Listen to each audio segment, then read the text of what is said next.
माली परेशानी, पहली बात तो ये कि इतनी बड़ी परेशानी नहीं जिसको सवार किया जाए।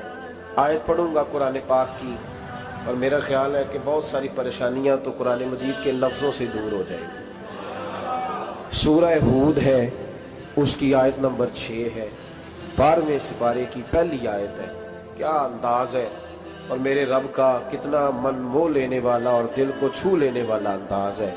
रब करीम ने फरमाया वमा मिन दाब्बतिन फिल अर्द, फरमाया नहीं ज़मीन पर कोई भी ऐसा चलने वाला, ज़मीन पर कोई ऐसा नहीं जो चलता हो, इल्ला अलल्लाहि रिज़्कुहा, जिसका रिज़्क अल्लाह ने अपने ज़िम्मे न लिया हो। ज़मीन पे कोई चलने वाला ऐसा नहीं जिसके रिज़्क की जिम्मेदारी रब करीम की ना हो। तो जिम्मेदारी रिज़्क किसकी है? बोल के बताएं, बोल के किसकी जिम्मेदारी है जी? अल्लाह। देखिए गौर फरमाएं, यहाँ मुफस्सिरीन ने एक बात लिखी है इस आयत के तहत कि फरमाया जो ज़मीन पे चलने वाला है उसका रिज़्क अल्लाह के ज़िम्मे। फरमाते हैं कि ये अल्लाह ने हमारी अकल के मुताबिक हमसे बात की है, वरना आसमानों में जितनी मखलूक है रिज़्क उसका भी अल्लाह के ज़िम्मे ही है। यहाँ जो फिल अर्द के लफ्ज़ है ज़मीन पे, वो हमें समझाने के लिए कि तुमने तो सिर्फ ये दुनिया देखी है ना, तो जिसको तुमने देखा है वो सब खाते अल्लाह का दिया हुआ ही है। तो जो हमने देखा था रब करीम ने उसके मुताबिक हमें समझा दिया। फरमाया कुछ तो तुमने देखे ही नहीं, चलो उनकी तुमसे बात नहीं करते, पर जो तुमने देखे हैं उन सब का रिज़्क किसके ज़िम्मे है? अल्लाह के। मेरे रसूल करीम सैयद आलम सल्लल्लाहु ताला अलैहि वसल्लम कुरान मजीद की जब तर्जुमानी करते, वजाहत करते, तो महबूब पाक सल्लल्लाहु अलैहि वसल्लम भी कोई इश्काल रहने नहीं देते थे, कोई इश्काल नहीं रहने देते थे। मेरे महबूब करीम अलैहिस्सलातु सलाम ने फरमाया अल्लाह पे भरोसा रख के सवेरे निकल जाना रिज़्क की तलाश में। किस पे भरोसा रखना है? निकलना तुम्हारे जिम्मे है। ये ना कहना कि घर बैठूंगा तो यही आएगा, निकलना तुम्हारी जिम्मेदारी है। जितनी जिम्मेदारी है वो पूरी करना। अल्लाह पे भरोसा करके निकल जाना तुम्हारी जिम्मेदारी है। रब का जिम्मा है तुम्हें रिज़्क देना, वो जरूर तुम्हें रिज़्क पहुंचाएगा।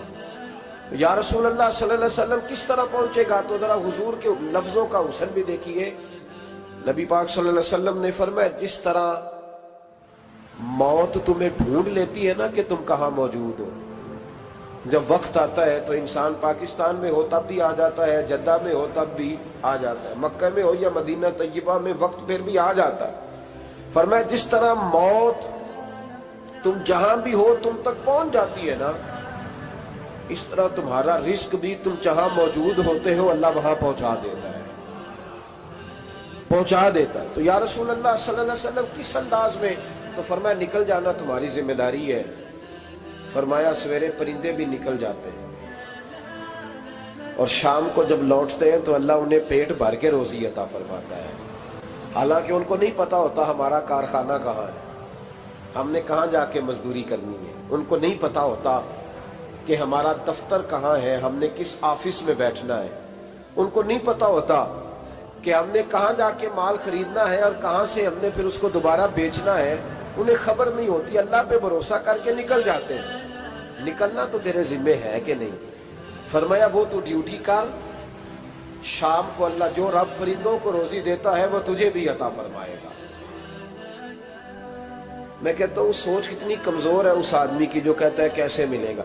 कितनी कमजोर सोच है। जो रब बैल को रोजी देता है, बकरी को रोजी देता है, इस जमीन इस धरती पे अगर बसने वाला ऊंट भूखा नहीं सोता, चले ये तो पालतू जानवर होते हैं, इस धरती पर बसने वाली अगर बिल्ली और कुत्ता रोटी खा के सोते हैं तो तू तो अशरफुल मखलूकात है। तूने अपने ज़हन में क्या टेंशन पाल लिया कि नहीं आएगा तो मर जाऊंगा, क्या बनेगा, किस तरह होगा? तू क्यों इतना परेशान हो गया? भाई माली परेशानी सबसे ज्यादा उस बंदे ने ओढ़ ली है जिसकी तवक्कुल की बात कमजोर हो गई है। तू सीधी तवज्जो अपने रब करीम की जानिब रख, सीधी तवज्जो अल्लाह की जानिब कर। रब फरमाते हैं जिम्मा तेरा नहीं, जिम्मा मेरा। लेकिन तनख्वाह एक आती है घर में। जब एक बच्चा होता है तो तब भी काम चलता है, जब अल्लाह 2 बच्चे दे दे फिर भी उस तनख्वाह से काम चलता है, जब 3 हो जाए फिर भी चलता है, जब 4 हो जाए। नहीं आप ना भी बोले तो बात तो सही है, बहरहाल काम फिर भी چلے اسی تنخواہ میں سے جب بندہ بڑے بیٹے کی شادی کر کے بہو بیاہ کے لے آئے تو پھر بھی کام چلتا ہے، اور جب اس بیٹے کو اللہ بچے عطا کر دے تو اسی گھر میں، اسی آنگن میں، اسی چھت کے نیچے کام چلتا ہے، تو پھر تو مان جانا کہ چلانے والا تو نہیں، چلانے والا کوئی اور ہے۔ پھر تو مان جا کہ چلانے والا کوئی تو اس وقت جب تنخواہ تیری لگی تھی تو کہتا تھا ابا ابھی میری شادی نہ کر، میں بیوی کو کیسے کھلاؤں گا؟ تو وہی شخص ہے جس کی چھت کے نیچے پھر 1.5 درجن پوتے بھی پل رہے اور گزارا ان کا بھی ہو رہا ہے۔ تو رزق کا ذمہ کس کا ہے؟ اللہ کا ذمہ۔ اب ہمیں پتہ ہے پہلی بات تو پریشانی اس لیے اتار دینی چاہیے کہ ذمہ ہمارا ہے ہی نہیں۔ اب دوسری بات یہ کہ ذمہ داری کس کی ہے؟ اللہ حکیم بھی ہے اور علیم بھی ہے، حکیم بھی ہے اور جانتا بھی ہے، اور اسے پتہ بھی ہے کہ دینا کس طرح ہے۔ اب ہم پتہ کیا کہتے ہیں؟ کہتے ہیں وہ جو بندہ پجاروں میں بیٹھا ہے وہاں اسے نہیں بیٹھنا چاہیے تھا، اور میرا حق تھا۔ تجھے زیادہ پتہ ہے کہ اللہ کو؟ بول کے بتانا کس کو پتہ زیادہ ہے؟ کیوں جی؟ تو آپ اصل ٹینشن پتہ کب لگتی ہے؟ جب بندے کہتے ہیں نہیں وہ پجاروں میری تھی، میرا حق تھا۔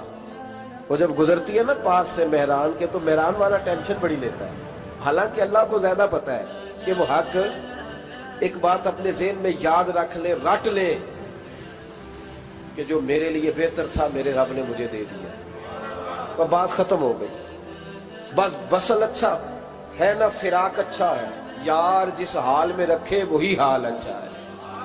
بس جو میرے حق میں بہتر تھا میرے رب نے مجھے، مسئلہ یہ ہے کہ تو اس پہ راضی ہونے کو تیار نہیں۔ حضرت علی کرم اللہ تعالیٰ وجہ الکریم نے میرے نبی پاک کی ایک حدیث بیان کی ہے، اور جناب علی جب یہ حدیث بیان کیا کرتے تھے تو حضرت مجاہد فرماتے ہیں یوں لگتا تھا کہ جیسے حضرت علی ہمیں ہر پریشانی سے نکال رہے ہیں۔